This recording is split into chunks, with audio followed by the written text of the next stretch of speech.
তো একটু সরিষার তেল আর মাছ ভাজাটা নিয়ে নিলাম, খেয়ে একটু রিভিউ দিই আপনাদের। এগুলো সাগরের মাছ, সব মাছ কাটাকাটি করে নিয়ে আসছে। সাগরের এটা কি মাছ, মাছের নামটা জানি না। আর আজকে এত বৃষ্টি হইতেছে, সব কিছু ধোয়া দেয়া রেডি করতেছি। রুই মাছ, নদীর রুই মাছ, তেলাপিয়া। তেলাপিয়া তেমন একটা চাষের তেলাপিয়া তেমন একটা ভাল লাগে না আমার।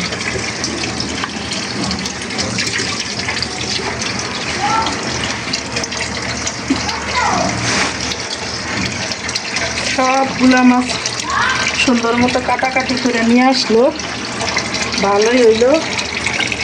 এই তো দুইটা মাছ নিলাম ভাজার জন্য। এই সাগরের মাছটা নিলাম, এই মাছটা আমার কখনো খাওয়া হয়নি, এই জন্য এখন একটু ভেজে খেয়ে দেখবো কেমন। আর সব মাছ ধুয়ে রেখে দিছি। ফোন একটা কিনছি, দেখি এখন মাঝে মাঝে ভিডিও আপনাদের সাথে শেয়ার করার চেষ্টা করব। এই আর বিসমিল্লাহ, সরিষার তেল দিয়ে মাছটা ভেজে নিচ্ছি। সাগরের মাছ, নতুন মাছ,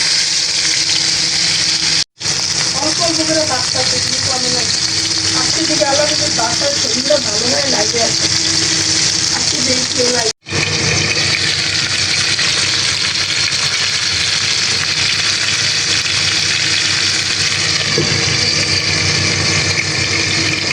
কেমন এই মাছ ভাজাটা, কারণ আমি প্রথম খাচ্ছি। একটু কামরাঙ্গা মরিচ সাথে নেই। বিসমিল্লাহ।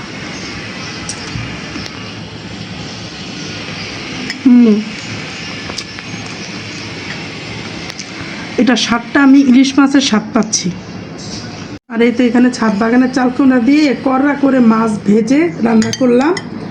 এখানে খিচুড়ি আছে, ডিম ভাজা করছিলাম আজকে বৃষ্টির দিন। আর এতে শুটকি বোনা, চাপা শুটকি সরিষার তেল দিয়ে অনেক রসুন দিয়ে ভুনা করা হয়েছে। এই তো ভাত।